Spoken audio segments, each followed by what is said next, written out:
my notes here with me because these kids wore me out this week, man. Keeping up with them has been a whole lot, and I'm tired and all that stuff, so I want to make sure I don't forget anything. So forgive me for having some notes here with me. But first of all, thank you so much for having me and allowing me to come out and to do this event with your students here. One thing that's great is I actually live in Spotsylvania County, and so I always have seen from a distance all the work that these band directors do in this area and other kinds of events, but it is really wonderful to see it first person here and to work with the kids one-on-one and to see the great things that are happening here in the county. These are some fantastic kids, and I'm very fortunate and very grateful to be here working with them today, so thank you very much for that. This previous piece that we just played was a piece called Coronation Fanfare, which was written by Robert W. Smith. The band world actually just lost Robert W. Smith back in September, and so it's really great to have an opportunity to continue playing his music and have his legacy kind of live on through doing it at events like this. Fantastic music across the board, and so anytime we get to share it with students, we're really happy to do it. So that was Coronation Fanfare. The next piece we are going to play for you is going to be called Shepherd's Hay. This is a piece that's actually originally written by Percy Granger, and it's a band staple. Everyone has to play this piece at some point in their career, but it's really difficult. And so Andrew Fallon actually reworked this so that it's playable by middle school, and it's still really fun of a piece. It's great for them to get to play that really important literature. So the next piece we're going to play for you is Shepherd's Hay.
The next piece that this group is going to play for you, this is going to be kind of our slower piece, our more chorale-like. It's always great when we do events like this to give the children a chance to play really beautiful, really lyrical music, as well as some fun things and some faster things that are kind of happy-slappy, as we call it. But in this case, we're going to play, the next piece is called Every Day New. This piece was written by William Owens in honor of the life of a principal in a school in Texas who was beloved by their students and unfortunately passed away. And kind of in honor of his life, William Owens wrote this piece, and it's lovely, and we hope you enjoy it. It is again called Every Day New.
Thank you very much. The next piece that this group is going to play for you is going to be the one that I would argue is their favorite. Every time I said we were going to rehearse it, I would hear, you know, the thing that middle schoolers do behind under their voice. They get super excited. Every time we had a break, I heard kids practicing it. It's a real hoot and a half of a piece.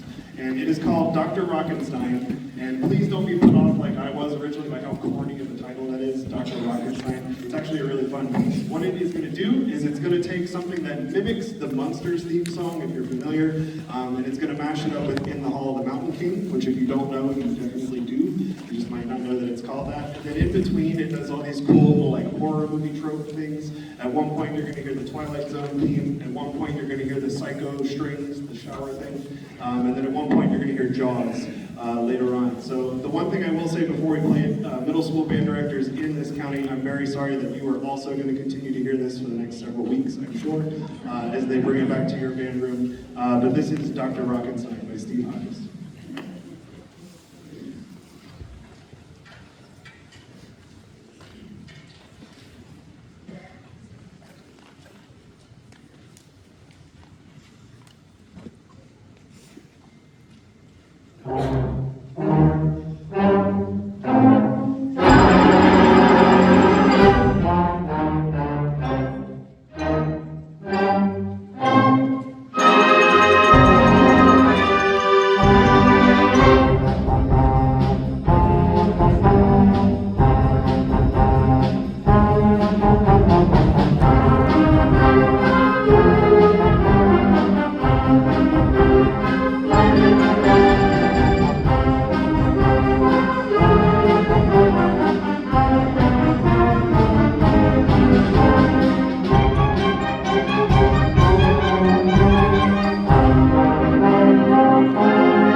As much fun as that is for them, it's just as much fun for me to conduct. So really enjoy doing that with these kids. Before this group moves on to their last piece, I do have a couple of personal thank yous that I want to do. First of all, to Donna Steckler and Brian Jacob for being awesome hosts and for hiring me for this. I'm so grateful for the opportunity to come here and do this for the first time. They've been wonderful every step of the way. So I thank them very much and very grateful for them in that. Next, I would also like to say a thank you to my lovely wife who is here in the audience, who comes and supports the Cheat Chat. So thank you so much.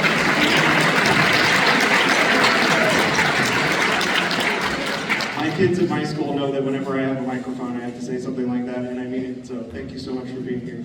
Next, to the students that are behind me, I just wanted to say another heartfelt thank you to all of you for making this such a wonderful experience. I hope you've had a great time, and I hope you stay in band and you get to do this high school event here in a couple of years. So thank you guys as well. And also to the parents, I hope that we can thank the parents who are in the audience. Can we clap for our parents, please?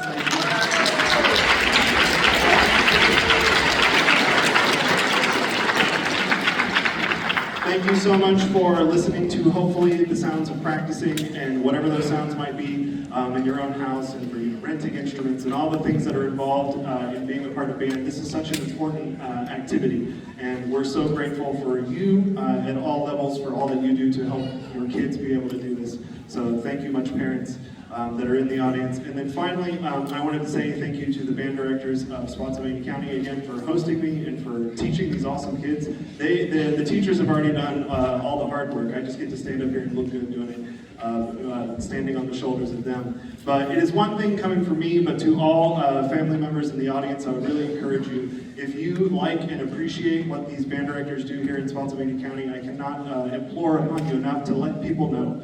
Let your administration know, all the way up to your school board and everything else. Make sure that they know that you appreciate the work that they do, and that you're proud of the work that they get to do every day with your kids. It doesn't mean as much coming from us because it seems self-aggrandizing. You're the ones that it matters, so I encourage you to do that.